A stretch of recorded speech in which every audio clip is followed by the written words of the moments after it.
everyone, welcome back to WHU TV. It's nice to see you as always, and I hope you've had a good end to your week stroke the start of your weekend.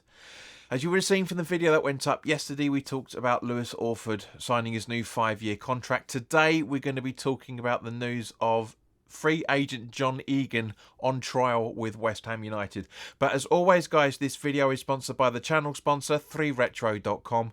Please click the link in the description below that will take you directly through to the West Ham section of their website, where you can purchase some really nice retro gear along with track jackets, polo shirts, sweatshirts and t-shirts made by Admiral and Umbro, as you can see from the animation that's up here. And any purchases you make through the link in the description below, the commission that the channel would normally be getting, as I always say, I'll be sending on to the charity Iron Supporting Food Banks. They're based in the Newham area, and they're helping those in the Newham area and the Essex County and further afield for that matter, as they're currently supporting over 70 and probably close to, if not over 80 food banks by the time of this recording.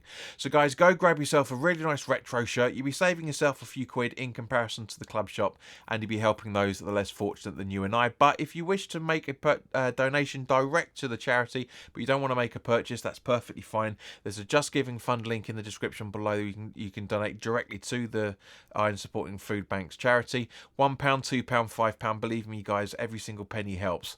So thank you very much for if you're going to be doing that, of course. So let's talk about it. Free agent John Egan has been on trial with West Ham for the majority of this week, and from what I understand of it, yesterday he was part of a an hour match behind closed doors with Dagenham and Redbridge, 30 minutes apiece. Apparently he only did 30 minutes of one of the halves.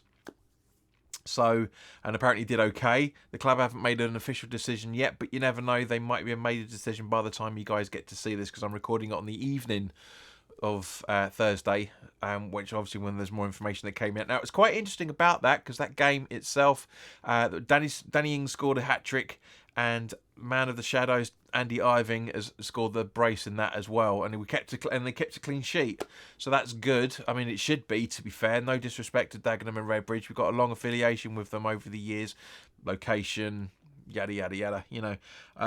But we should be beating them relatively comfortably, even with our juniors and players that aren't on international duty.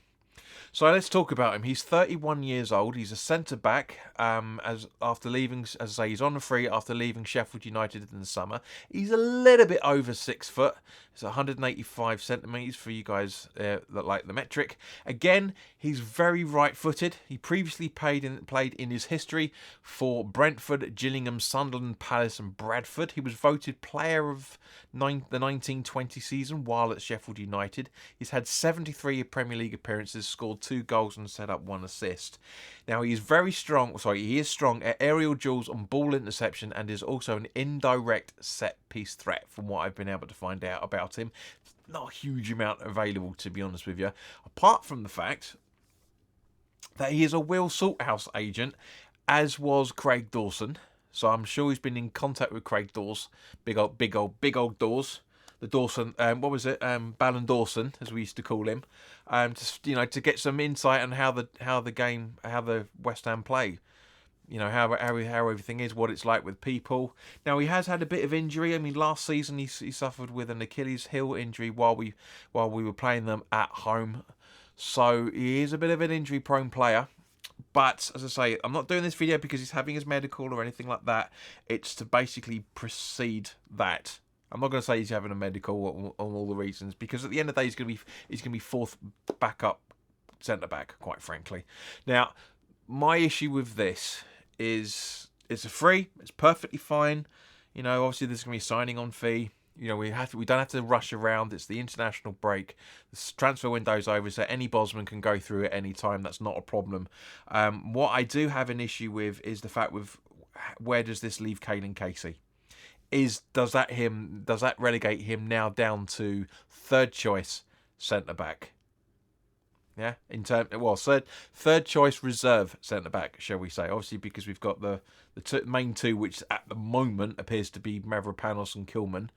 And then we've got Aguerd mixed in there. Casey, possibly. And then, do you know what I mean? It's just it's a bit of a head fuck for this one, to be honest with you. But if it goes through, fantastic. 4/5 centre backs to choose from. If it doesn't go through, no big loss. I don't think, no big loss. I say I don't know a huge amount about him. If there's any Sheffield United fans watching, which I highly doubt, but if there is, then please do put your comments in the comment section below. Let me know what you're thinking on this. But as I say, it's a freebie. It's a no risk. It's not that much of a risk in terms of what we normally do with loans. But yeah, so yeah, as I say, I can't really. I'm not going to waffle on for my usual 10-12 minutes because there's nothing really to waffle on about at the moment. As I say, you know, it's great that it was involved in the behind closed doors game with Dagenham and Redbridge. It's great that he completed the 30 minutes with no problem. We don't know what he's been like when he's been training, so we'll have to see it from that point of view. But yeah, we'll have to wait and see what happens. If it does get confirmed that he's signing as a contract, I'll obviously do a video about it. Between the two, you'll have more than enough information. But guys, thank you very, very much for your time. I'm going to now go off and shoot another video that's going to go up on Saturday in terms of some isolated stats or about some isolated players and kind of give the bigger picture, I'm hoping, to what it's like to start the season. But in the meantime, guys, have a fantastic day. Look after yourselves, and I hope to see you tomorrow. And I wish you a great weekend as well, for that matter. All the best now. Take care.